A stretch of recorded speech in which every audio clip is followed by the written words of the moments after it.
தாவேக ஆட்சியை கவிழ்க்க சதி செய்ததாக பதிவு செய்யப்பட்ட வழக்கில் மேலும் ஒரு தாவேக எம்எல்ஏவிடம் பேரம் பேசியதாக தகவல் வெளியாகி இருக்கிறது. கூடுதல் விவரங்களை செய்தியாளர் கதிரவன் வழங்கிட கேட்கலாம். கதிரவன் வணக்கம், கூடுதல் விவரங்கள்.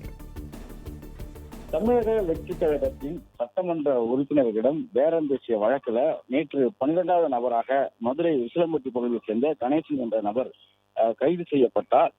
அவர் கைது செய்யப்பட்டதற்குரிய காரணங்கள் தற்போது வெளியாகி இருக்கிறது. குறிப்பாக கணேசன் மதுரை உசிலம்பட்டியை சேர்ந்தவர் என்றும் தும்மாங்காடு போஸ்ட் பகுதியில் வசித்து வரக்கூடிய ராஜேந்திரன் என்பவருடைய மகன் என்பதும் தெரிய வந்திருக்கிறது. இவர் திமுகவிலே ஒன்றிய செயலராக இருப்பதாகவும் இவருக்கும் ஏற்கனவே திருநாவுக்கரசு கைது செய்யப்பட்ட திருநாவுக்கரசுடைய ஓட்டுநர் கிருஷ்ணன் என்பவரும் ஒரே ஊர்க்காரர்கள் என்பதனால கிருஷ்ணன் மூலமாக இந்த கணேசனை அணுகி அவர் மூலமாக உசிலம்பட்டி தாவேக அமலக்கூடிய விஜய் மகாத்மத்தை தொடர்பு கொண்டு அவரை பேரம் பேசிய வழக்கில் தான் கணேசன் கைது செய்யப்பட்டிருப்பதாக தகவல்கள் கிடைக்கப்பட்டிருக்கின்றன.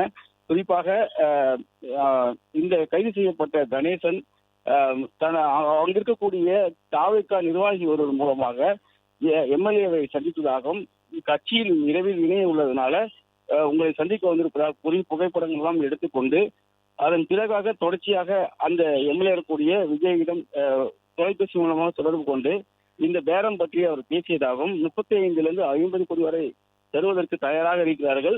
நீங்கள் எங்களுக்கு சபாநாயகருக்கு எதிரான தீர்மானத்தின் போது எங்களுக்கு ஆதரவாக வாக்களிக்க வேண்டும் என்று சொல்லி பேசியிருக்கிறார்கள். அதனை விஜயின் உறவினர்கள் எல்லாம் அவர் பேசும்போது அதனை ரெக்கார்ட் செய்து ஆடியோ பதிவோடு அந்த அதிகாரிகளிடம் காவல்துறை அதிகாரிகளிடம் கொடுத்திருக்கிறார்கள்.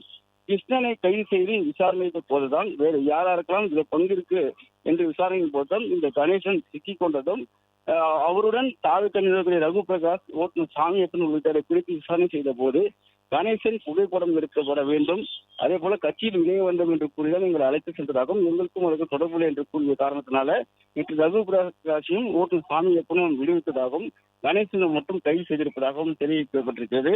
அதே போல ஒவ்வொரு எம்எல்ஏக்கும் 35 கோடி முதல் 50 கோடி வரை கொடுப்பதற்கு இவர்கள் தயாராக இருந்ததாகவும் இடைத்தரகராக செயல்படக்கூடிய ஒவ்வொரு எம்எல்ஏக்கும் இடைத்தரகராக செயல்படக்கூடியதற்கு 5 கோடி வரை தருவதற்கு ஒதுக்கீடுகளாம் செய்யப்பட்டிருப்பதாகவும் தெரிவிக்கப்பட்டிருக்கிறது.